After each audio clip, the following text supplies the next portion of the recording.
Monsters aren't born from the shadows. They are created in the cracks of our indifference. Dr. Anna Reed lived among monsters.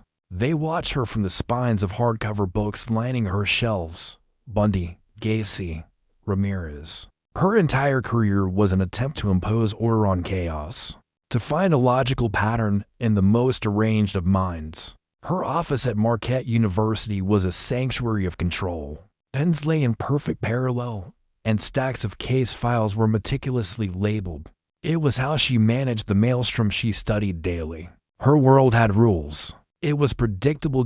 Until that July afternoon in 1991. The telephone on her desk shrilled, shattering the academic silence. On the other end was the familiar, gravelly voice of Detective Frank Balser, Milwaukee PD. Reed. "It's Balser, Frank," she replied, her pen never ceasing its steady annotation on a student's thesis. "Got an interesting one for me." "Interesting isn't the word I'd use," Balser sighed, the sound heavy with exhaustion. "You heard about the guy over at the Oxford Apartments?" "Name's Dahmer." Anna's pen paused. The name was a plague on the airwaves, gruesome, horrific, but to her, just another variation on the profile she knew by heart. Antisocial personality disorder, likely with necrophilic tendencies. "What's new about that?" A short silence on the line made her focus. "The point isn't what he did." Balser's voice lowered, for the first time laced with something uncertain, almost awestruck. "It's that he did it right here, among us, for 10 years, and nobody saw a thing. The neighbors, the cops, no one. The building smelled like hell. People complained, but it just stopped there. The guy looked like a quiet accountant." "You explain it, Anna. How the hell does a monster hide in plain sight for that long?" Frank hung up. Anna didn't immediately set the receiver down. She stared at the large whiteboard across the room, a complex web of behavioral charts and victimology theories. Every model she'd ever built was based on the premise that killers make mistakes, that they leave a trail. But Dahmer was different. He hadn't just hidden his crimes. He had somehow turned society itself into his shield. Balser's question wasn't an investigative one. It was a paradox, and Dr. Anna Reed knew, with a certainty that chilled her to the bone, that she had to solve it. The sanctuary of order was gone. In its place was the organized chaos of an obsession. Dr. Anna Reed's office, once a bastion of academic tidiness, was now a war room. The large whiteboard from Part 1 was almost entirely obscured by a blown-up schematic of the Oxford Apartments, Floor 2. Red marker connected apartment to 113 to the surrounding units. Yellow legal pads overflowed with handwritten notes and official police reports. Stamped confidential, lay open, they're dry. Bureaucratic language, a stark contrast to the horror they detailed. Anna lived on coffee and a gnawing hunger for a pattern. For 3 days, she had immersed herself in the initial wave of evidence, the first responder statements, the preliminary forensics, and, most importantly, the building's complaint logs. It was here, in the mundane records of a building manager, that she believed the real story began. She ran a finger down a spreadsheet she created, each row a cry for help that had dissolved into the ether. May 12, 1990. Unit 114. Complaint, foul odor, like spoiled meat. Action, landlord notified. September 3, 1990. Unit 112. Complaint, power tool noises, drilling, after 2 a.m. Action, patrol car dispatched. No answer at door. No follow-up. February 18, 1991. Unit 313, upstairs. Complaint, stench coming through vents, unbearable. Action, resident advised to seal vents. April 5, 1991. Multiple residents.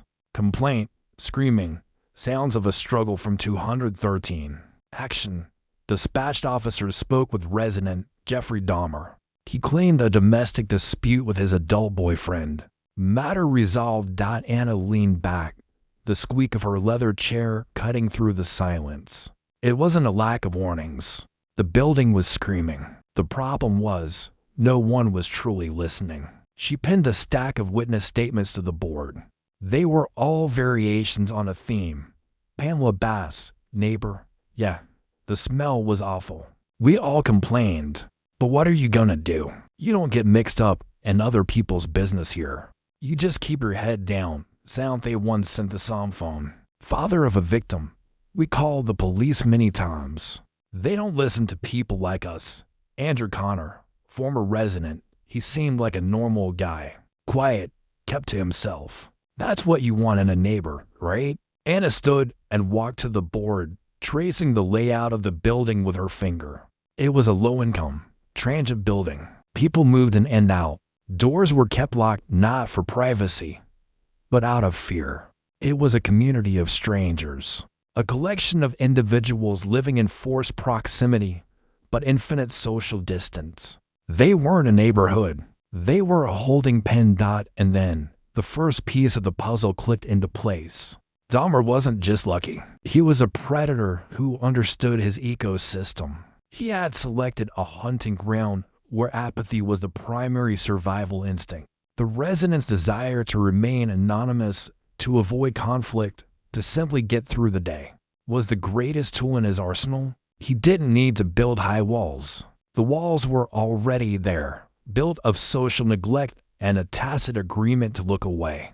She picked up her dictaphone, the small device she used to record her theoretical breakthroughs. Her voice was quiet, clinical, but underlined with the thrill of discovery. Log entry, Dahmer case. Initial hypothesis. The first and most critical element enabling his decade-long activity was not deception, but environment. He exploited a pre-existing social contract. I'm calling it rule number 1, the invisible neighbor, in a community of the invisible. The man who does monstrous things behind his door is indistinguishable from the man who simply wishes to be left alone. The system doesn't just fail to see him. It's designed to look the other way. The desire for non-confrontation becomes an accessory to the crime. The sharp ring of the phone made her jump. It was Bailser. Tell me you've got something for me, Reed, he said, forgoing any greeting. His voice was frayed, thin with pressure. The press is running my badge number for target practice. They want to know who screwed up. I need names, dates, policy violations. I have something, Anna said, her eyes fixed on her board. It's a pattern. A rule. Christ, Anna, I'm not writing a textbook. I'm trying to stop my whole department from getting crucified. Listen to me, Frank. The failure wasn't a single officer or a missed memo. It was the environment.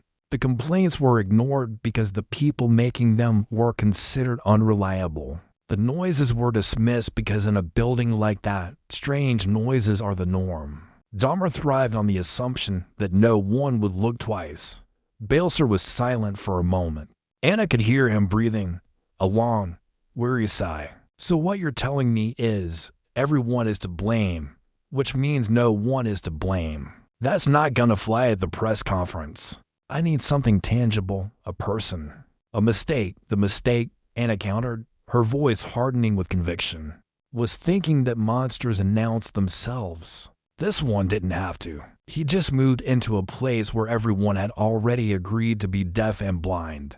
I need more than that. Anna, get me more, he said, and the line went dead.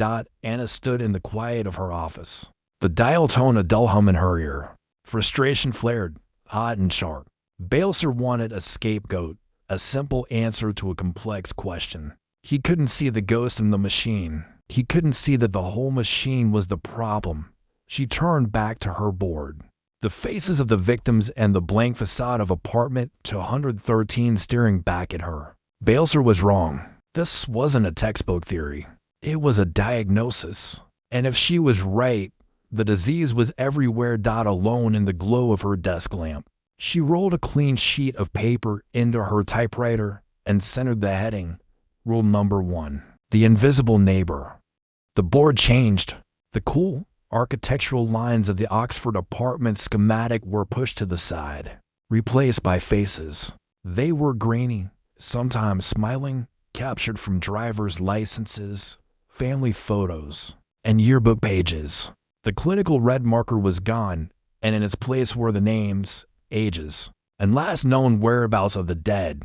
Dr. Anna Reed's investigation had moved from the how to the who, and the air in her office grew heavy with the ghosts of Milwaukee. She had spent the last week buried in the city's missing persons archives, a dusty, fluorescent-lit purgatory of forgotten files. Each folder she opened was a life distilled into cold, bureaucratic text, and a pattern quickly emerged not of the crimes themselves, but of the official response to them.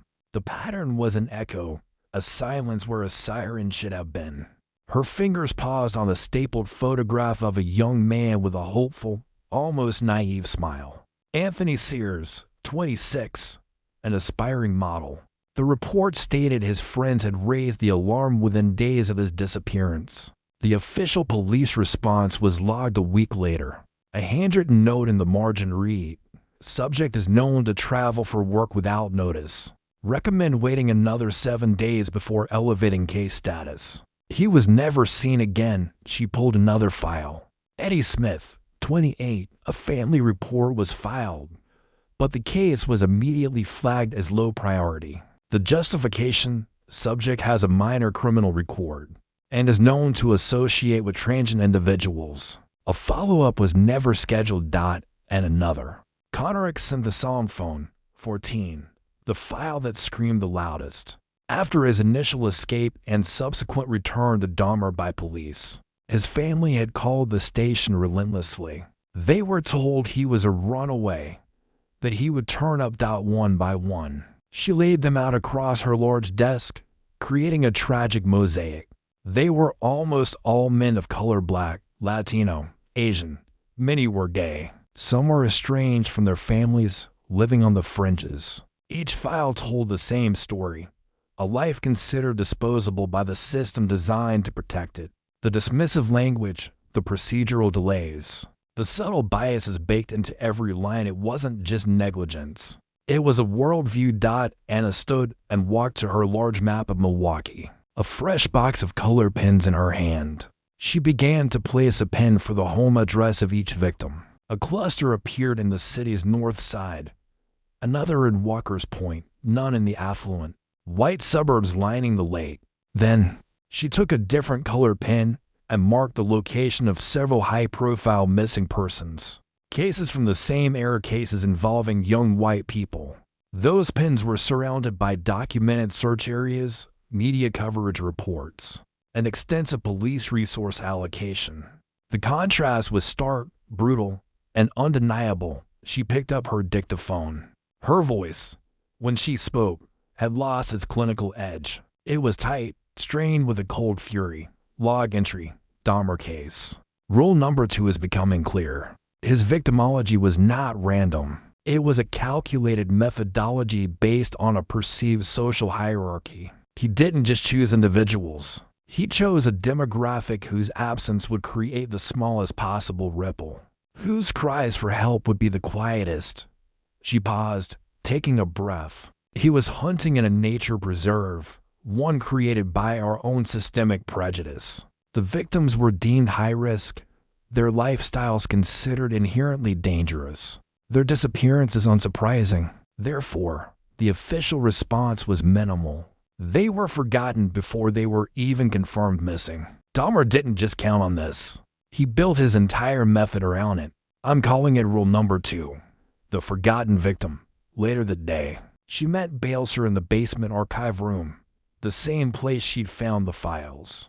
The air was stale with the smell of old paper and decay. He looked tired, older than he had a week ago. Find any more of your rules? He asked, his voice flat. Anna didn't respond. Instead, she slid a series of 8 by 10 photos across the metal table between them. They were the faces from her board. Richard Guerrero, Matt Turner, Jeremy Weinberger. Look at them, Frank, she said, her voice low but intense. Don't look at their files. Don't look at their rap sheets or their last known addresses. Look at them. Balser glanced down, his expression weary. I know who they are. Anna, do you? She pressed, leaning forward. Would you have waited 2 weeks to form a search party if one of these boys had been a white kid from Shorewood with influential parents? Would you have dismissed their family's frantic calls as overreactions? Balser's jaw tightened. We follow procedure. We allocate resources based on the evidence, the circumstances. We can't chase down every kid who runs away from home. He wasn't a runaway. Anna snapped, her voice echoing in the confined space. The file she was holding trembled in her hand. That's the entire point. You labeled them as such because it was the easiest box to put them in. It fit your narrative. You didn't see them because, as a system, you weren't looking. Your procedures, this entire archive, it's designed to be a graveyard for people like them. And he knew it. He depended on it for the first time. Balser had no procedural answer. He looked at the faces on the table, then back at Anna, and in his eyes, she saw the flicker of a terrible truth dawning. The case wasn't just about a monster who broke the rules. It was about a society whose rules had allowed the monster to flourish. He was a part of that society, a guardian of those rules. He said nothing, simply pushed his chair back and walked out of the archive room, leaving Anna alone with the faces of the dead. That night, she cleared a large space on her board next to the first rule. She typed a new title on a clean sheet of paper. Rule number 2, the forgotten victim, one by one. She took the photos of the young men from her desk and pinned them beneath the heading. It was no longer a collection of evidence. It was a memorial, an act of defiance against their erasure. The investigation narrowed, focusing from a wide-angle social map to a single, horrific moment in time. May 27, 1991, 2 a.m. On the corner of 25th and State, Dr. Anna Reed sat in her office, now perpetually dim. The only light a harsh beam from the desk lamp illuminating the documents of a ghost. She wasn't analyzing a pattern anymore. She was dissecting a failure, atom by atom dot in her ears. A cassette tape hissed. It was a copy of the 911 call, procured by Balser after her relentless insistence. The voice that crackled through the cheap headphones was frantic, desperate. He's naked. He's bleeding from his behind.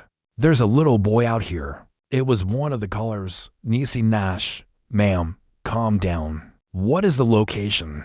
The dispatcher's voice was a flat line of procedural calm. He can't talk. He's just a baby. Please, you gotta send someone. A car is on its way. Ma'am, is the boy white, black, or Hispanic? Anna stopped the tape. Her jaw clenched. She looked at the typed transcript in front of her, the words a chilling testament to the night. Next to it was the official report from the responding officers, John Bolcherzik and Joseph Gabrish. Its language was a different world entirely. Incident Report 91 to 347. Responded to a call ray. A nude male reported as a juvenile. Arrived on scene defined to adult males. Subject 1, Jeffrey Dahmer male, white, 31, was calm and cooperative. Subject to male, Asian, appeared intoxicated. Dahmer stated subject was his adult lover 19 years old and they had a domestic dispute after drinking too much. Situation appeared to be a standard domestic quarrel between the homosexuals. Assisted subject 1 in returning subject to the apartment. A domestic quarrel. Anna picked up the crime scene photos taken months later, showing the blood-stained mattress, the drill, the acid drum. This wasn't a quarrel. It was the epicenter of an earthquake, and the officers had stood directly on the fault line and reported a tremor. But it was the third piece of evidence, a fictionalized audio recording from the patrol car's dash cam the Balser had reluctantly unearthed. That held the key. It was audio only. The car parked too far away for video. Anna pressed play, closing her eyes. Static. Officer Gabrish distant. What's going on here? DAHMER calm, almost neighborly. Evening, officer. So sorry about this. My friend here, he's had a bit too much to drink. We had an argument. He gets emotional. Niecy Nash voice cracking with anger. He's a child. Can't you see he's bleeding? He's not drunk. He's hurt. Officer Bolcherzik, ma'am, we'll handle this. Sir, is he 19? You have ID. Dahmer, it's back in the apartment. Look, I can take care of him. It's just embarrassing. That's all. We'll go inside. He'll sleep it off. A low moan can be heard. Connor. Officer Gabrish. Yeah, he sounds pretty drunk. All right, sir. Let's get him off the street. Have a good night. Anna ripped the headphones off. It was all there. The calm, rational white man versus the hysterical black woman. The incoherent Asian boy. The officers weren't just negligent. They were presented with two competing realities and chose the one that was easiest, the one that affirmed their own biases. They saw what they expected to see: a gay spat, a drunk kid, an overreacting woman. She walked to her board, her movements sharp, angry. She drew a simple flowchart. At the top, physical evidence: nude, bleeding, incapacitated minor.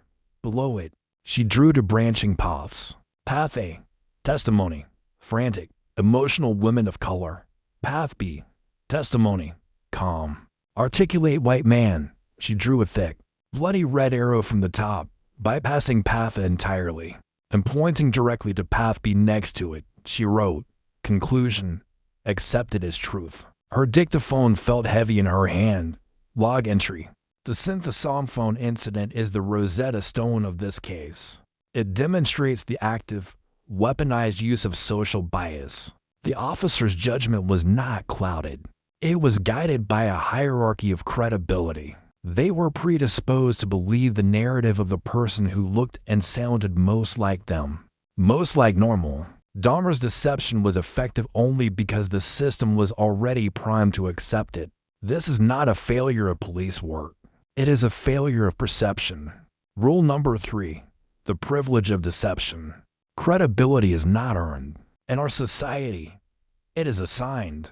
And Dahmer used his assignment like a key to lock the boy's fate. She called Bailser and told him to come to her office. When he arrived, she didn't offer him coffee. She simply pointed to the tape player. I want you to listen to this, Frank, to the whole thing.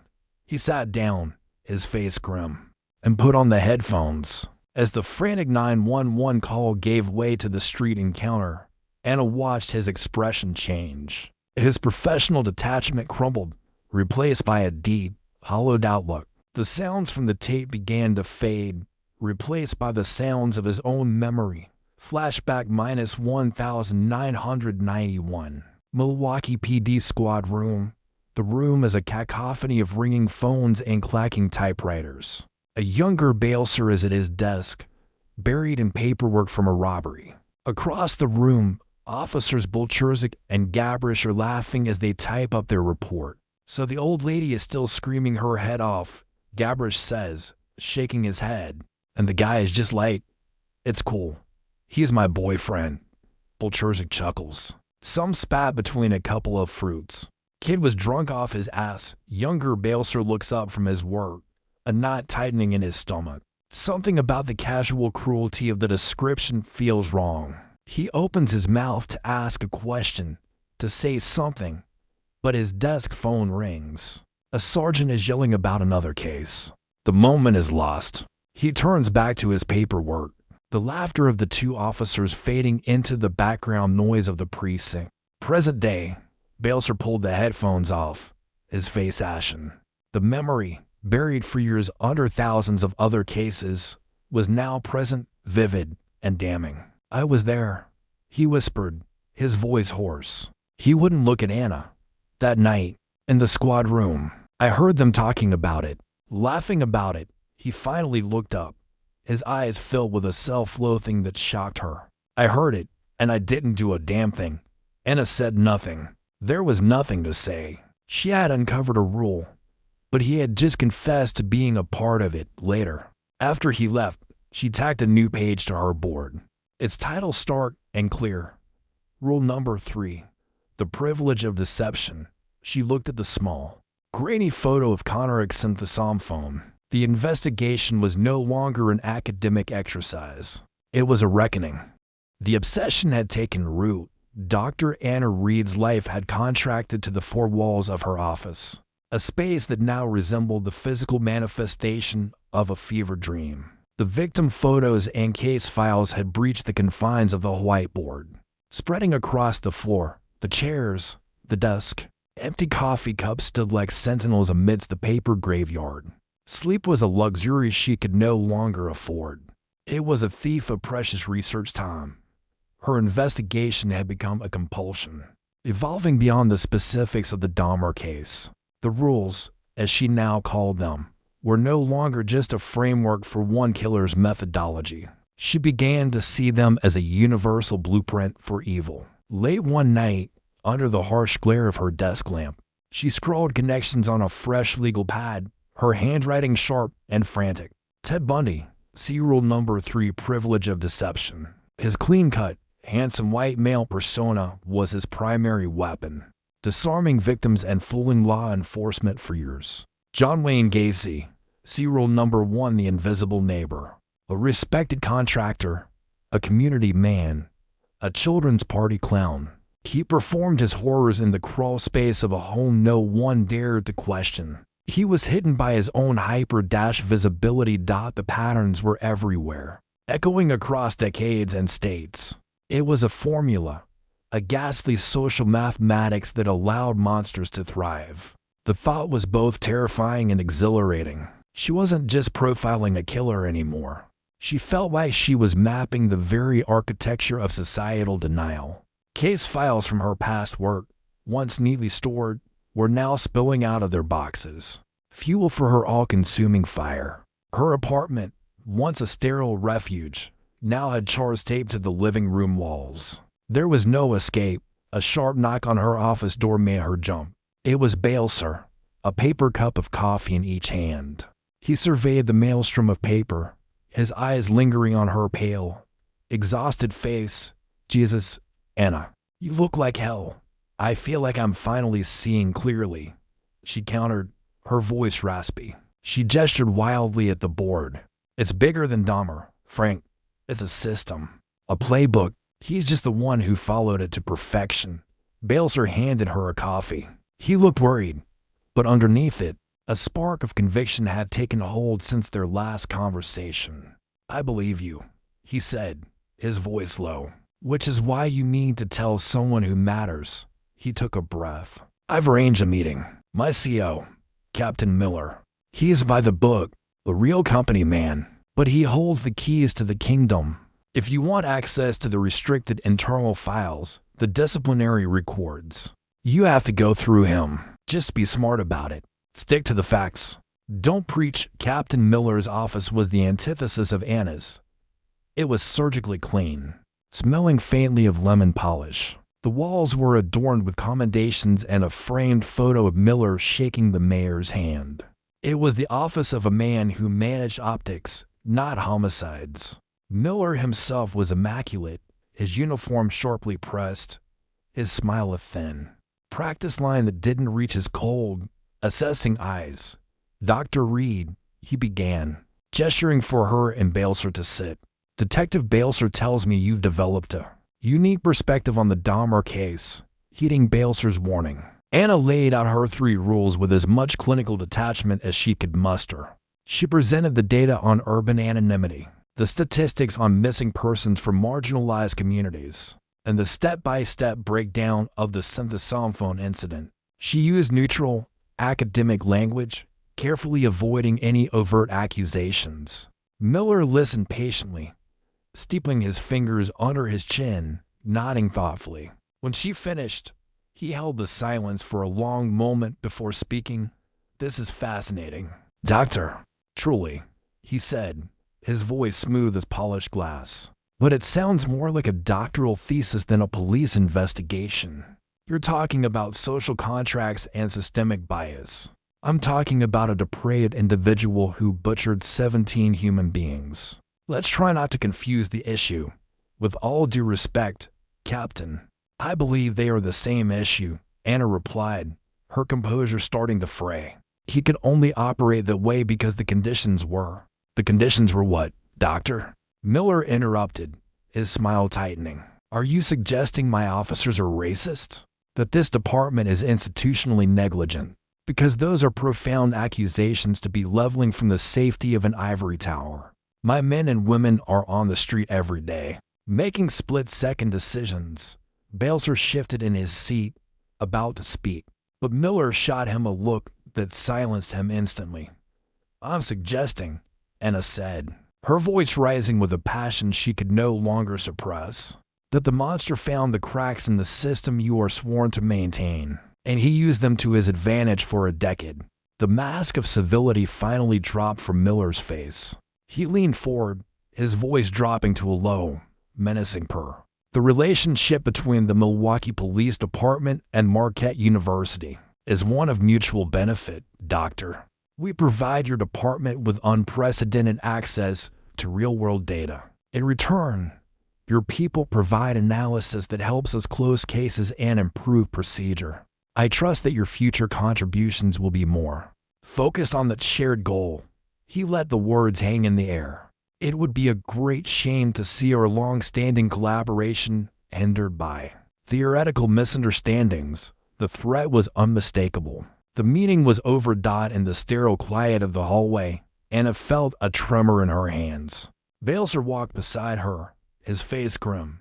"He wasn't listening to a word I said," she murmured, feeling dazed. "He was just defending his territory. That's the game, Anna," Balser said, his voice heavy. "You didn't just present a theory. You held up a mirror, and he didn't like what he saw. You just poked the bear." She stopped walking, the reality of the situation crashing down on her.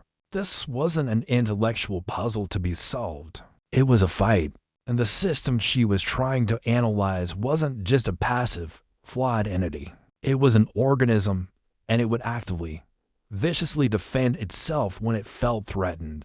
Back in her office, the space that had once felt like a sanctuary of discovery now felt like a cage. The walls, covered in her work, seemed to be closing in. She looked at the board, at the 3 neatly titled rules. They no longer looked like a brilliant thesis. They looked like a declaration of war. Her eyes drifted to the large, empty space below them, a space she had reserved for the next piece of the puzzle.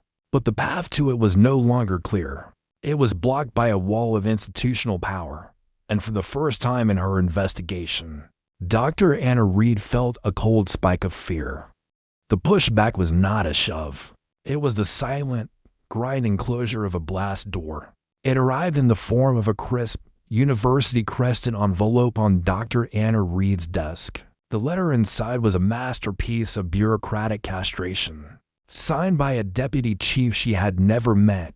"Dear Dr. Reed," it began, "the Milwaukee Police Department would like to extend its gratitude for your preliminary consultation regarding the case of Jeffrey Dahmer. Your insights have been noted. The department is now proceeding with its own comprehensive internal review. As such, your consultative services are no longer required at this time. All relevant case files are now restricted pending the outcome of this review." It was a dismissal disguised as a thank you. The final sentence was the true message. The door is closed. She tested it, of course. She called the records department, a clerk she'd spoken to a dozen times before. The woman's voice, once helpful, was now tinged with an apologetic firmness. "I'm sorry, Doctor. That file is now flagged. I can't grant access." She called Balser's direct line. It went straight to voicemail. The momentum that had driven her for weeks evaporated, leaving a vacuum of silence and doubt. The walls of her office, once a canvas for her brilliant deductions, suddenly felt like the padded walls of a cell. She stood in the center of the room and saw, for the first time, not the work of a genius, but the ramblings of a madwoman, the strings connecting photos, the frantic scrawls. The overlapping theories. Did it all amount to anything more than a grand, paranoid conspiracy theory? Miller's words echoed in her mind, an academic ivory tower. Had he been right? The phone rang, and she snatched it, hoping it was Balser. It was her department head. His tone was collegial, but the message was the same one she received from the MPD. "Just wrapped in tweet. Double quotes Anna. Just a friendly check-in," he began. "I had a chat with Captain Miller over at the MPD, a fine fellow. He expressed some concern that the scope of your consultation was creating friction. Perhaps it would be best to pivot back to your teaching for a while. Let the police handle the policing. The walls were closing in. The system wasn't just ignoring her. It was actively corralling her, pushing her back into her designated box. For 2 days, she did nothing. The board mocked her.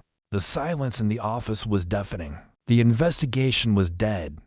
On the 3rd night, she was nursing a lukewarm coffee in a dimly lit downtown bar that smelled of stale beer and regret. She'd chosen it for its anonymity. She was just about to leave when a figure slid into the booth opposite her. It was Balser. He looked haggard, his eyes carrying the weight of sleepless nights. "They shut you out," he stated. It wasn't a question. The iron gate came down, Anna said, her voice flat. "I got the letter, and the call from my dean. Message received. It's worse than you think," Balser said, leaning forward, his voice barely a whisper. "They're not just burying your theory. They're cementing the grave." Miller's internal review concluded this morning. Official finding: the synthesong phone incident was an unfortunate but understandable procedural error by 2 otherwise exemplary officers. No further action will be taken. Anna felt a surge of nausea. Exemplary? Balser's eyes were hard as flint. They got a commendation for a drug bust a few weeks after they handed the boy back to Dahmer. The department made them heroes. The system doesn't just make mistakes, Anna. It rewards them. It protects its own, no matter the cost. And I can't be a part of it anymore. This was a different man than the cynical, weary detective she first spoken to. The guilt had finally burned through the apathy. He slid a folded bar napkin across the sticky table. "This conversation is not happening," he said, his gaze intense. "I was never here." Anna unfolded the napkin. On it, written in rough block letters, was a name and an address. Art Jennings, 3450 S 27th Street. Who is this? Art Jennings was a patrolman for 30 years, Balser explained, his voice low and urgent. A bitter old bastard from the old school. The department pushed him into early retirement in '88 after he got too loud about corner cutting. In 1987, he was the responding officer on Dahmer's first known arrest in Milwaukee. Disorderly conduct, indecent exposure in front of 2 minors. Anna stared at him. "I've never seen that file. You never will." It was expunged. Dropped by the DA for lack of evidence. Jennings went ballistic. Raised hell. A few months later, he was filling out his retirement papers. He knows things. He was there, at the beginning. Why would he talk to me? He won't, Balser said grimly. He hates cops, active and retired. He thinks we're all corrupt. But he might talk to a university professor who is building a case that the MPD and the DA's office are systemically flawed. Just don't you dare tell him where you got his name. He stood up, putting a $10 bill on the table for her coffee. "If this blows up, Anna, you are on your own. I can't help you. My career, my pension. It's all I have." He looked at her one last time. "But he's your way in. He's the key to the story they erased." And then he was gone. Melting back into the city shadows, Anna sat alone in the quiet gloom of the bar. The small, flimsy napkin feeling as heavy as a gravestone in her hand. It was a single, fragile lead. A path into the dark. She looked at the name, tracing the letters with her finger. Art Jennings. The official investigation was over. The real one was just beginning. The directions on the napkin led Dr. Anna Reed to a part of Milwaukee she'd only ever seen from the freeway. The south side was a grid of modest, post-war bungalows, American flags on the porches, and the lingering, metallic smell of the nearby factories. This was a world away from the manicured lawns of Marquette University. It was the world Art Jennings had been sworn to protect, and the world that had, in the end, discarded him. His house was small, clad in faded aluminum siding. A meticulously cared for rose bush fought a losing battle against the cracked concrete of the walkway. She took a deep, steadying breath, the scholar stepping into the role of a back alley investigator, and knocked on the door. It was opened by a man who looked like he'd been carved from granite and left out in the rain. Art Jennings was in his late 60s, with a thick chest, a full head of steel gray hair, and eyes that were a pale, piercing blue. They were the eyes of a man who had seen too much and believed in too little. He held a half-empty coffee mug and looked her up and down with undisguised suspicion. "Yeah, Mr. Jennings," Anna began, holding out her university ID. "My name is Dr. Anna Reed. I'm a professor at Marquette. I was hoping I could speak with you for a moment." He squinted at the ID but made no move to let her in. "University professor, what do you want? A quote for your next book on the societal ills of policing?" The sarcasm was a thick, protective shell. "I'm not writing a book," Anna said, keeping her voice even. "And I'm not interested in blaming patrolmen for the city's problems." She decided to take the risk, to use the one piece of bait she had. "I'm interested in the ones who got pushed out, the ones who got too close to a truth that the people in charge didn't want to hear." Jennings's expression didn't change, but a flicker of something interest. Maybe memory stirred in those cold blue eyes. He was silent for a long moment, studying her. "You got 5 minutes," he grunted, stepping back to let her pass.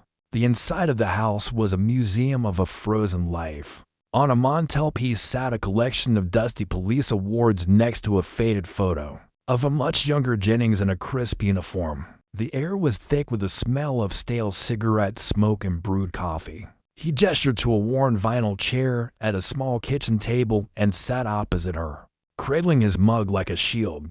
"All right, Professor. The clock's ticking.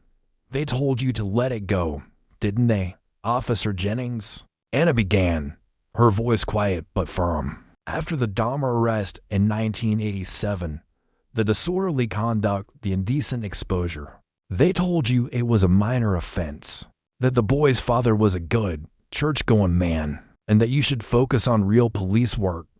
And when you pushed back, they found a reason to put you on the retirement track. That's the story I'm interested in." The shell cracked. He put his mug down, the sound sharp in the quiet room. For the first time, he looked at her not as an intruder, but as someone who might, and possibly, understand. "Who told you that?" he asked, his voice a low rasp. "A ghost," Anna replied honestly. A dry, mirthless chuckle escaped his lips. He leaned back, the vinyl of his chair groaning in protest. "Yeah, this whole damn city is full of him." He was silent for another minute, lost in a memory from a different lifetime. When he finally spoke, it was like a dam breaking. He was a kid, a weaselly, shifty-eyed kid, but polite. "That's what I remember. Polite as a priest. We picked him up at the state fair. Two teenage boys said he'd pulled them into the men's room, drugged their drinks, then fondled one of them when he passed out. We brought him in. He didn't deny it. He just explained it. Said it was a prank that got out of hand. Said he was sorry. He was so damn calm about it." Jennings stared at the tabletop, seeing the past. "I knew it was bullshit. My gut screamed it. You don't do that as a prank. That's a predator's first draft. I wrote it up, recommended felony charges. I wanted to toss his apartment, see what else we'd find." He shook his head, the memory still raw. Then the phone calls started.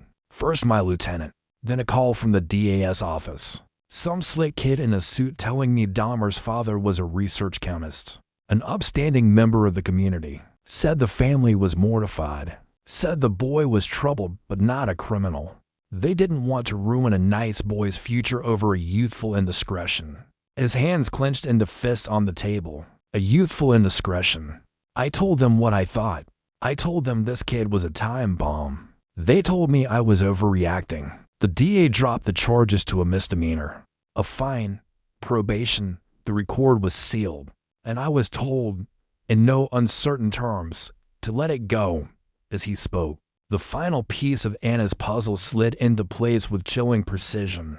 It wasn't just about being invisible or having forgotten victims or using privilege. It was about the first and most powerful shield of all. He fit the profile of a good kid. Anna said, more to herself than to him. Polite, From a good family, no prior record. He wore a cloak. Jennings looked up at her, a glimmer of understanding in his eyes. A cloak of normalcy. He finished for her, the words tasting like ash in his mouth. Yeah. And we were all so damn eager to believe it was real. When she left his house an hour later, the sun was setting, casting long shadows across the quiet residential street. She sat in her car, the engine off, the retired cop's story echoing in the silence. It was the missing link, the foundational rule that made all the other rules possible. Before a neighbor can become invisible, before a victim can be forgotten, before privilege can be used as a weapon, the monster must first be granted the benefit of the doubt. She took out the small notepad she now carried everywhere. In the fading light, she wrote a new heading and underlined it twice. The pen strokes firm and certain. Rule number 4, the cloak of normalcy. She looked at the 4 rules she'd now outlined in her notebook. The framework was complete. The academic theory was gone, replaced by a 4-part indictment. She now knew exactly how he had done it. The only question left was what to do with a truth that no one in power wanted to hear. With the final rule in her possession, Dr. Anna Reed's office transformed once more. The chaotic energy of obsession coalesced into the focused, high-pressure atmosphere of a grand synthesis. This was no longer about uncovering clues. It was about assembling a weapon. For 48 sleepless hours, fueled by black coffee and a terrifying clarity, she worked. The centerpiece of her work was the largest wall in her office, now completely cleared and turned into a single, massive canvas. She began by drawing a thick black line down the middle. On the left, she tacked up a heading, the predator's path. On the right, the system's silence. Under the left heading, she began to build a timeline of pure horror. Starting with the 1987 arrest Art Jennings had described, she meticulously documented every known and suspected crime, every disappearance, every murder. The pins on the board grew denser as the years progressed, a visual representation of an evil escalating, growing bolder with each success. Each victim's photo was placed on the timeline, a silent testament to the cost of that escalation. Then, she turned to the right side of the board. Here, she created a parallel timeline, a chronology of negligence and apathy. Each pen on this side was not a crime, but a chance to stop one. She tacked up copies of the ignored 911 calls, the powerless complaints from neighbors about the stench and the drilling, the dismissive police reports, the expunged court document from 1987. It was a timeline of shrugged shoulders, bureaucratic delays, and averted eyes for hours. The 2 timelines stood parallel, a horrifying call and a non-response. But the final step was the masterstroke. It was the moment the academic exercise became a prosecutorial indictment. She took out for spools of colored yarn dot with blue yarn. She began to connect every neighbor's complaint about the smell and the noise on the right side of the board directly to rule number 1, the invisible neighbor, which she had pinned at the top. The wall began to fill with a web of blue, the color of urban loneliness and willful ignorance. With yellow yarn, she connected the files of Richard Guerrero, Eddie Smith, and all the others, the men whose disappearances were met with institutional silence. The yellow lines all ran to a heading marked rule number 2, the forgotten victim, with blood-red yarn. She made only one connection, but it was the most damning. She ran a thick, trembling line from the police report of the Connor-Exynthia phone incident directly to rule number 3, the privilege of deception. Finally, with a steady hand, she took the green yarn. She ran it from the expunged 1987 arrest file, the story Art Jennings had carried like a cancer for years, to her final heading, rule number 4, the cloak of normalcy. When she was finished, she stepped back. The wall was no longer a board of evidence. It was a work of art, a grotesque, heartbreaking, and undeniable tapestry of systemic failure. The 2 timelines were not parallel. They were intrinsically, fatally intertwined. The yarn formed a net, and it had caught them all. She stood before it, the architect of this terrible truth, and picked up her dictaphone for the last time. Her voice was no longer impassioned or angry. It was the calm, clear voice of absolute certainty. Log entry. Final summation.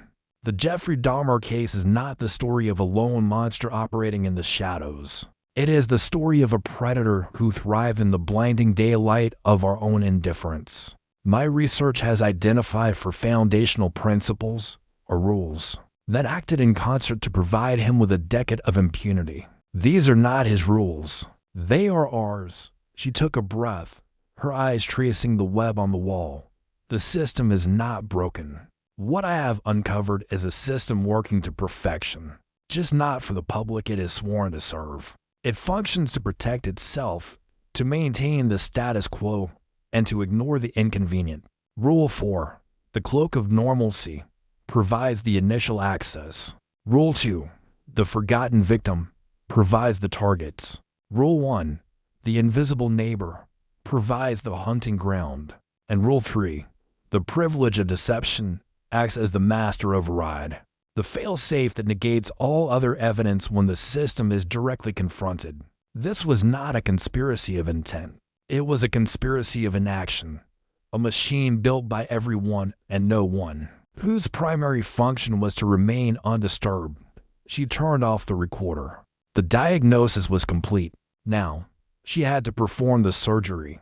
The frantic energy of the past days vanished, replaced by a cold, methodical purpose. She turned to the piles of documents on her floor and began to build her case.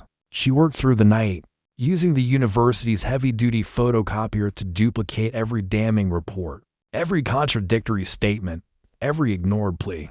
She 3-hole punched each page, her movements precise and deliberate. She organized them into sections, each corresponding to one of the 4 rules. By sunrise, the chaos of her office had been distilled into a single object on her otherwise clean desk, a black 3-ring binder, 6 inches thick. On the spine, a crisp white label read, "A systemic failure. Anatomy of the Jeffrey Dahmer case. Prepared by Dr.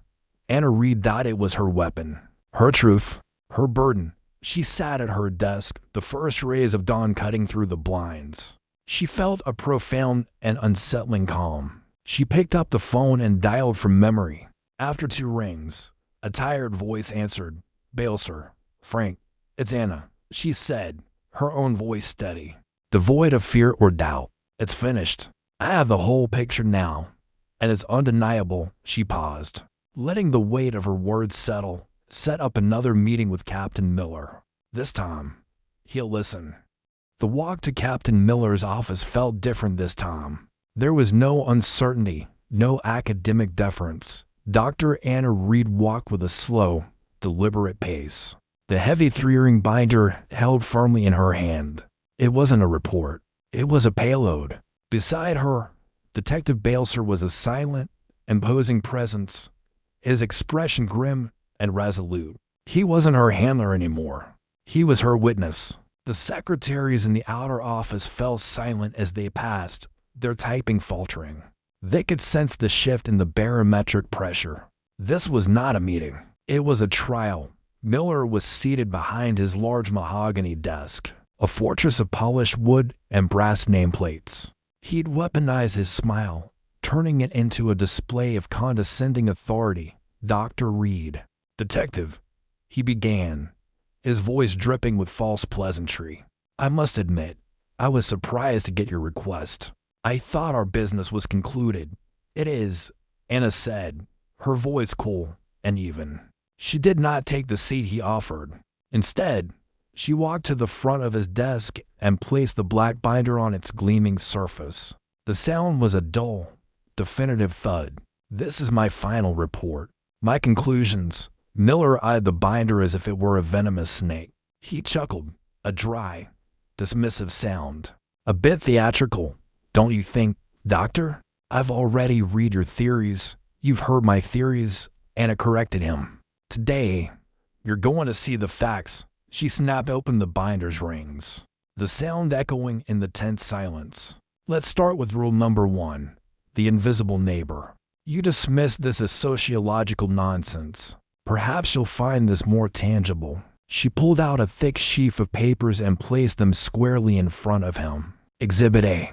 Copies of 17 separate formal complaints from the residents of the Oxford apartments, dating from 1989 to 1991. All of them describe foul odors, drilling noises, and screaming. All of them were logged, and all of them were closed with no substantive action. Miller glanced at the top page, his smile faltering. Then we have rule number 2, the forgotten victim, Anna continued, her rhythm methodical, relentless. You suggested I was blaming your department for the victim's lifestyles. I'm not. I'm blaming your department for its demonstrable bias. She pulled out another stack of documents. Exhibit B, a statistical analysis. On the left, the resources and man-hours allocated to missing persons cases from affluent Milwaukee suburbs in the last decade. On the right, the resources allocated to cases from the neighborhoods where Dahmer's victims lived. The disparity is not just negligent. It is a clear statement of value. Some lives, it seems, are worth more than others. Miller's face began to harden, the pretense of civility evaporating. This is a collection of cherry-picked incidents designed to fit your narrative. This is a 10-year pattern of documented failure. Anna shot back, her voice like ice. She turned a page in the binder. Which brings me to rule number 4, the cloak of normalcy. She slid a single, yellowed report across the desk. Exhibit C, the 1987 expunged arrest record of Jeffrey Dahmer. A report filed by a 30-year veteran officer, Art Jennings, recommending felony charges for drugging and assaulting to minors. A report that was buried by the DA's office after they were informed Dahmer came from a good family. Miller stared at the report, his knuckles white as he gripped the edge of his desk. This is ancient history, irrelevant. It was the start of everything, Anna said, her voice dropping, drawing him in. It was the moment the system taught him he was untouchable. She looked him directly in the eye. And the system's greatest lesson came on May 27, 1991. Rule number 3, the privilege of deception. You called the death of a 14-year-old boy an understandable procedural error. I call it the direct result of a culture you created. She pulled out a small cassette player and a single tape. I have the audio of the 911 call, Captain, and the radio chatter from the scene. Would you like to listen to the sounds of your exemplary officers laughing as they led a child back to his killer? That was the breaking point. Miller shot to his feet, his face a mask of fury. Enough, he roared, slamming his fist on the desk. This is slander. You are an academic, Dr. Reed, a tourist in a world you can't possibly understand. You sit in your classroom and you judge the men and women who bleed to keep the city safe. I'm not judging them. Anna's voice rose to meet his, clear and powerful. I'm presenting the evidence that your system, under your leadership, is fundamentally broken. I understand the reality of a 14-year-old boy being handed back to his murder. You, cornered and exposed, Miller abandoned all pretense of professionalism. He lowered his voice to a venomous hiss. This report will be buried, Doctor. It will never see the light of day. And if you even think about taking it to the press, I will use the full weight of this department to destroy you. I will paint you as a hysterical, agenda-driven radical. I will ruin your reputation. I will see your university's funding cut. And I will personally ensure you never work in any official capacity in the state again. He glanced at Balser, who stood like a statue. And as for you, Detective, your career will be over before you can fill out the paperwork. It was his final, most powerful card. But Anna had anticipated it. She held his gaze, her expression unreadable. That's your choice, of course, she said quietly. She reached back into her briefcase and pulled out a second, identical black binder. She slid it across the desk to sit beside the first one. The problem for you, Captain, she said, her voice now calm, almost gentle, is that I planned for this. The binder you have is a copy. This one is also a copy. The original, along with copies of the audio tapes and my full, notarized testimony, is in a very safe place with very specific instructions to be delivered to every major news outlet in the state.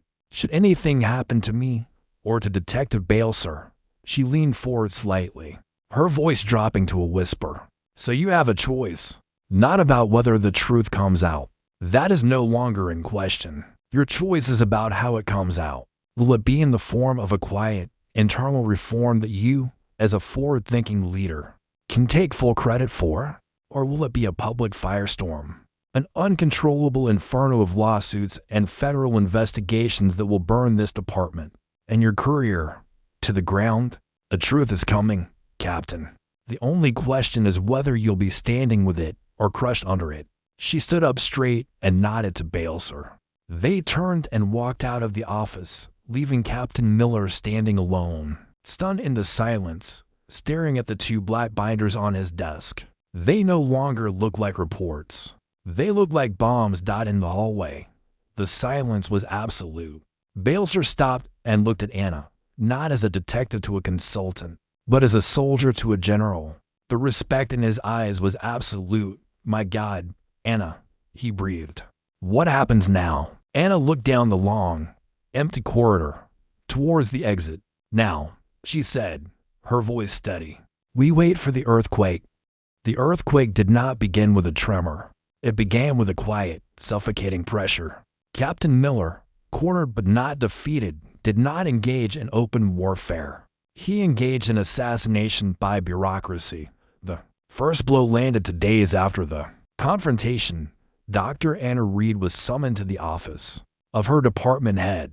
The false collegiality of their last conversation was gone, replaced by a cold, institutional formality. He refused to meet her eye, reading from a prepared letter on his desk. Anna, he began, his voice flat. We have received a formal complaint from our civic partners at the Milwaukee Police Department. It cites a severe breach of professional conduct and accuses you of using sanctioned university research to pursue a hostile and unsubstantiated agenda against their department. As a result, he cleared his throat, turning the page. Effective immediately, you are being placed on paid administrative leave pending a full review by the university's ethics committee. Your access to university research materials and your consultative status with the MPD are hereby suspended. He finally looked up, his expression a mixture of pity and admonishment. You went too far, Anna. You were supposed to be a partner, not a prosecutor. The dismissal was absolute. The walls of the system she had challenged were now reforming, and she was on the outside. The isolation was immediate and brutal. Colleagues who had once sought her opinion on their own work now fell silent. When she entered the faculty lounge, their conversations only resuming once she had passed. Doors that were once open were now conveniently closed. She had become a pariah in her own intellectual home, a living embodiment of a battle they did not want to fight. The lowest point came on a gray Friday afternoon. She was in her office, packing her life's work into a cardboard box. Under the watchful eye of a campus security guard, she carefully unpinned each photo, each document, each strand of yarn from her beautiful, terrible wall. Her grand design, the tapestry of truth she had so brilliantly woven, was dismantled piece by piece. Each pen she removed felt like a personal defeat. The board that had been the site of her greatest triumph was now just a blank, white space, a monument to her failure. As she taped the box shut, a wave of despair washed over her. She hadn't just lost her job. She felt as though she had lost the war. She had overplayed her hand, and the truth she'd uncovered was about to be buried along with her career. The door creaked open. It was Frank Balser. He wasn't in his detective suit, but in the simple uniform of a patrolman, stripped of rank. He looked at the box in her hands, at the blank white wall, and a sad, knowing look crossed his face. They put me in the basement, he said, his voice raspy. He forced a grim smile. The records room. I'm officially the keeper of all the secrets they don't want people like us to see. Poetic. Frank, I'm so sorry, Anna whispered, the weight of his demotion settling on her. This is my fault. No, he said, stepping into the room. His voice was quiet but firm. "This is your victory. Don't you see it?" He gestured around the empty office. "They're not doing this because you're wrong. They're doing this because you're right. This isn't a punishment, Anna. It's an act of panic." He pulled up a chair and sat down, his posture weary but his eyes clear. 20 years ago, he began, his gaze distant. "I was a rookie. We had a domestic call. The guy was a big shot in the city, a donor to the police benevolent fund. Everyone knew he was beating his wife. My partner, a senior guy a few months from retirement, told me to write the report then. Said it was the smart play, that you don't make waves for the guys who sign the checks. So I did. I played the game." He paused, the memory still vivid. "A month later, she was dead. An accidental fall down the stairs. I kept my head down. I made detective. I had a career. And I haven't slept a full night in 20 years.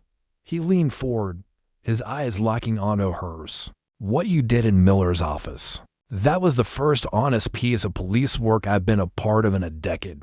This desk they gave me. This uniform. This isn't an emotion. For me, it's penance. It's the first time I felt like a good cop. Because I finally stood next to someone who was telling the goddamn truth, no matter the cost." He stood up and put a hand gently on her shoulder. "You didn't lose, Anna. You just showed them exactly how much the truth costs. Now they have to decide if they're willing to pay it."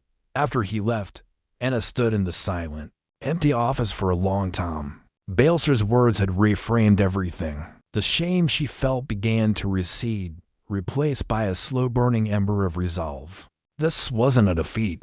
It was a tactical retreat. The system had pushed her out, but it couldn't erase what she knew. That evening, she was in her sparse apartment. She opened the cardboard box from her office. She didn't see the remnants of a failed project. She saw an arsenal. Methodically, she unpacked not the charts or the yarn, but the key items. She took out the thick, black binder, her copy of the report, and placed it in the center of her small dining table. Next to it, she placed a single photograph, the haunting, hopeful face of Connor Exynthesomphone. The fight was not over. It had just moved to a new battlefield, and this time, she was no longer bound by any of the system's rules. For 3 days, Dr. Anna Reed lived in the suspended animation of the aftermath. She waited for a call from Miller, expecting a negotiation, a threat, a sign of surrender. But the silence from the police department was absolute, a void more menacing than any open conflict. It was the silence of a predator gathering its strength. She realized then that her ultimatum had been a miscalculation. She had assumed the system would, when faced with mutually assured destruction, choose to save itself through reform. She had underestimated its arrogance. Miller wasn't negotiating. He was preparing to bury her. The realization settled on a cold Tuesday morning. As she sat at her dining table, her copy of the report laid open before her. Her gaze fell on the photograph of Connor Exynthesomphone. The system wasn't going to correct itself. It had to be broken open from the outside. Her promise to Balser, her duty to the victims, it all led to this one, final, terrifying conclusion. She had to burn it all down. Her strategy shifted from that of an academic to that of an operative. That evening, she drove to a different part of the city, pulling on a pair of thin leather gloves as she walked through the pouring rain to a phone booth, whose grimy glass distorted the streetlights into blurry stars. The receiver was cold and damp. She fed a handful of quarters into the slot and dialed the main number for the Milwaukee Journal. "City desk," a harried voice answered. "I need to speak with David Marcus," Anna said, her voice low, disguised. "He is on deadline. Can I take a message?" "Tell him," Anna said, her words precise, "that I have documented primary source proof of a decade-long cover-up inside the MPD regarding the Jeffrey Dahmer case. Tell him I have the report they are trying to bury." There was a pause, the sound of a hand covering the receiver, a muffled conversation. Then a new voice came on the line, cynical and sharp. "This is Marcus." "Who is this?" "That doesn't matter," Anna said. "If you are interested in the biggest story of your career, Be at the Great Lakes Maritime Library tomorrow at 3 p.m. in the reading room, by the south-facing window. Come alone. Wait, how do I know this isn't a crank? Marcus began, but Anna had already hung up. The connection severed. The next 24 hours were a lesson in paranoia. Every car that lingered on her street, every unfamiliar face in the grocery store, felt like one of Miller's men. She slept with a chair wedged under her doorknob. She was no longer a doctor of philosophy. She was a conspirator, and she could feel the walls of the city closing in around her. She made one more copy of the report's executive summary and key evidence, placing it in a sealed envelope addressed to a trusted academic colleague in another state, with a simple note: mail this if you don't hear from me in 72 hours. It to 4:45 p.m. the next day. She walked into the cavernous silence of the Maritime Library. The air smelled of old paper and wood polish. The vast, sunlit reading room was mostly empty, populated by a few scattered students and elderly patrons. It was the perfect place to exchange a secret. She took a seat at a large oak table by the south window, placing her heavy briefcase on the chair beside her. At precisely 3 o'clock, a man in a rumpled trench coat entered the room. He was in his 50s, with tired eyes that had seen too much, but they missed nothing. He scanned the room, spotted her, and walked over, his expression a mask of professional skepticism. "David Marcus, you're my mystery caller, I take it," he said, not sitting down. "You've got 10 minutes to convince me I'm not wasting my time." Anna didn't waste time with rhetoric. She opened her briefcase and pulled out the thick, black binder. She opened it on the table between them. "I don't need 10 minutes, she said, her voice a low whisper. "Just read the first page of the executive summary." She pushed the binder towards him, then turned to Exhibit A. Marcus hesitated, then sat, pulling the binder closer. He began to read. Anna watched as the practiced cynicism on his face slowly dissolved, replaced by an intense, laser-like focus. His eyes scanned the summary of her for rules. He grunted, intrigued. Then he flipped to the back, to Exhibit A. His finger traced the columns of the 17 ignored complaints from the Oxford apartments. He let out a low whistle. He flipped to another section, Exhibit C, and stared at the expunged arrest record of Art Jennings for a full 10 minutes. He said nothing, just turned the pages, his expression growing grimmer and more electrified with each revelation. The world outside the binder ceased to exist. He was a predator who had just caught the scent of his prey. Finally, he looked up from the report, the skepticism in his eyes now gone, replaced by the hungry, dangerous gleam of a journalist who knows he is holding a stick of dynamite. "My God," he breathed. This is the whole story. The real story." He looked at her, truly seeing her for the first time. "Who the hell are you?" Anna stood up, closing her briefcase. Her part was done. She had built the bomb, and now she was handing it to the man who knew how to detonate it. "You have everything you need in the binder," she said, her voice steady. "There's only one condition. You publish all of it. No deals with the city, no redacting the names of the officers or officials involved. You tell the whole, ugly truth, or you close the binder right now and we both walk away." Marcus didn't even hesitate. He pulled the binder protectively towards him. "Don't worry about that," he said, his eyes already back on the pages. "They're not burying this." Anna turned and walked away without another word. She didn't look back. She melted into the quiet, anonymous stacks of the library, the sound of her footsteps swallowed by the cathedral-like silence. She had lit the fuse. Now, all anyone could do was wait for the explosion. The explosion was not a single blast, but a rolling, city-shaking detonation that lasted for weeks. It began with a headline, sprawled across the entire front page of the Milwaukee Journal in thick, black ink, a system of silence. Bombshell report details decade of MPD failures in Dahmer case. David Marcus's story was a masterpiece of controlled fury. He didn't just report the news. He laid out Anna's for rules like a prosecutor making his closing argument. Backing each one with the irrefutable evidence from the binder, the city erupted. The story's aftermath unfolded in a relentless montage on the nightly news. There were images of furious protesters, led by the victims' families, marching on police headquarters, their chanted slogans echoing Anna's academic findings in raw, human terms. There were clips of a pale, sweating Captain Miller at a disastrous press conference, stammering denials and bureaucratic deflections as a chorus of reporters shouted questions about the synthesophone case.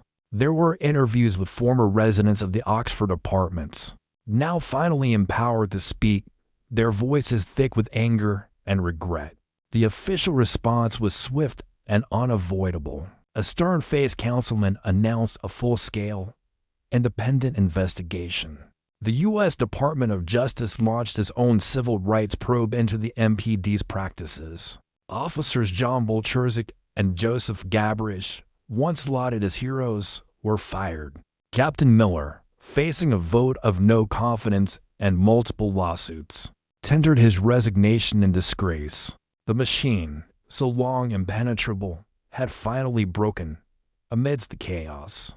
A quiet notice was posted in the police department's internal bulletin. Detective Frank Balser was to be reinstated to his former rank and position, effective immediately. It was a footnote in the larger story, a bittersweet victory in a war that had cost him, and everyone else, so much. 2 months later, long after the television crews had packed up and the headlines had moved on, Anna met Balser on the shore of Lake Michigan. The autumn wind was sharp, whipping white caps across the vast, gray water. They stood in silence for a while, to veterans surveying a battlefield after the fighting was over. "They offered me Miller's job," Balser said, his gaze fixed on the horizon. "I turned it down." "Why?" Anna asked. "Because I'd be managing the same system," he replied. "I'm better off on the street, trying to fix one piece of it at a time." He turned to her, his face etched with a weariness that went bone deep, but his eyes were clear for the first time. "The federal probe is digging deep.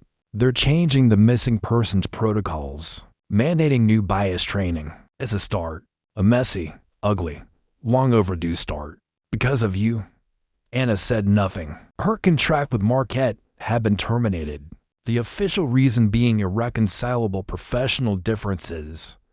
She was no longer Dr. Reed, the respected academic. She was an anonymous source, a ghost who had whispered the truth and then vanished.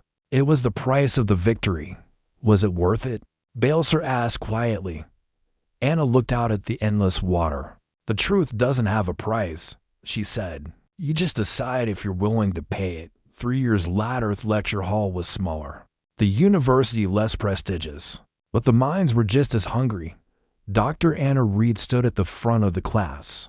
A few years older, the lines around her eyes a little deeper, but the fire within them burned with a steady, controlled intensity. "And so," she said, her voice calm and resonant, concluding her lecture on advanced criminal psychology, "we spend our time dissecting the minds of the predators. We analyze their methods, their motives, their madness. It's a necessary science, but it's an incomplete one." She leaned against the lectern. "Looking out at the faces of her students, we convince ourselves that evil is an anomaly, a rogue element that invades our otherwise safe and rational world. But the most successful predators in history do not thrive in the shadows. They thrive in our blind spots. They flourish in the permissive environments we create through our own silence, our own biases, our own quiet agreement to look away." She paused, letting her words settle in the quiet room. The truly vital question is not what creates a monster. The more urgent, more difficult question is this: what is it, inside our communities and inside ourselves, that allows a monster to live next door? What are the unspoken rules we are all silently agreeing to follow every single day that pave the way for the unthinkable? Her eyes scanned the room, making contact with her students, one by one. "That is the question I am leaving with you today." The bell rang, and students began to pack their bags, but the camera lingered on Anna's face, resolute and searching. It then panned across the students and settled on one in the third row, a bright, intense-looking young woman. She wasn't packing her bag. She was scribbling furiously in her notebook, her expression a mixture of awe and dawning horror. She paused her writing and looked up, her eyes meeting Anna's across the crowded room. For a brief second, a silent acknowledgement passed between them, a teacher and a student, a veteran and a recruit. A torch being passed, the echo of Anna's work had found a new voice. The fight continued, fade to black.